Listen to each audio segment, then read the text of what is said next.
The moment I knew my marriage was over was when my husband asked me to pretend I wasn't his wife. It happened at his company dinner party. I spent 2 hours getting ready that night, hair done, makeup perfect. Black dress, he once said, made me look dangerously beautiful. I thought maybe this dinner would fix us. Instead, Daniel looked at me the second we arrived and whispered, "Try not to talk too much tonight, okay?" I laughed awkwardly, thinking he was joking. He wasn't. The entire evening, he barely acknowledged me. He introduced me to people as Emma instead of his wife. Meanwhile, he spent most of the night beside a woman from his office named Chloe. Young, perfect, confident, the kind of woman who touched your husband's arm while laughing, and the kind of husband who let her. I stood alone most of the night holding a champagne glass I never drank from while watching my marriage humiliate me in real time. Then came the final insult. One of his coworkers smiled politely and asked how long we'd been married.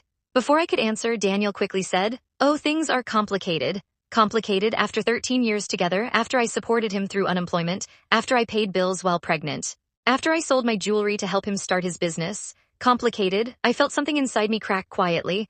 That night when we got home, I confronted him, and instead of apologizing, he actually sighed. "I didn't want you causing a scene tonight." A scene? I stared at this man, this stranger wearing my husband's face, and suddenly noticed how cold his eyes had become. Then he admitted it, there was someone else, Chloe. Apparently they'd been together for almost a year while I cooked his meals, folded his clothes, booked anniversary dinners for a marriage he'd already abandoned. "You pushed me away emotionally," he said calmly, like he was discussing weather. Funny how cheaters always become relationship experts after getting caught. Then he said the sentence that changed everything: "Maybe we should separate for a while." Translation. He wanted freedom to enjoy his mistress without guilt while keeping me as backup. I should have cried. Instead, I smiled. And that scared him more. See, Daniel thought he controlled everything in our marriage because he earned more money. What he forgot was that 5 years earlier, during a tax issue, his financial advisor suggested placing several assets under my name, including his company shares, which he never bothered transferring back, legally. 30% of his company belonged to me, and Daniel had no idea. Over the next month, I acted heartbroken while secretly meeting lawyers and accountants. That's when I discovered something even more interesting. Daniel wasn't only cheating, he was using company funds to impress Chloe.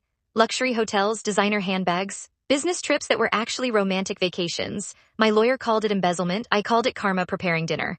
Then came Daniel's biggest night of the year, his company's investor gala, important clients, press coverage, potential multi-million-dollar deal, and of course, Chloe attended wearing a diamond necklace I was pretty sure he bought using stolen company money. Halfway through Daniel's speech, several executives suddenly stood up from their table looking furious. Phones started buzzing around the room. Daniel's expression changed instantly. Confused, then nervous, then terrified. Because at that exact moment, the company board had received anonymous financial documents exposing everything. Every fake expense, every hidden payment, every luxury trip, along with one final detail. The documents were forwarded directly from a co-owner of the company. Me. The room exploded into chaos. Investors walked out. Executives started arguing. Chloe disappeared so fast she nearly left her purse behind. And Daniel. He looked like a man watching his entire life burn down in real time. Later that night he came home screaming, "You ruined me?" I actually laughed. Ruined him? Interesting. Because last I checked, I wasn't the one cheating on my spouse and stealing company money to impress a 26-year-old. Within 3 months, Daniel lost his position. The company forced him out quietly. Chloe dumped him almost immediately. Turns out women attracted to money disappear when the money does. Then one rainy evening, Daniel showed up outside my apartment looking exhausted. No expensive suit anymore, no confidence. No arrogance, just regret. "I made a terrible mistake," he whispered. I looked at him carefully.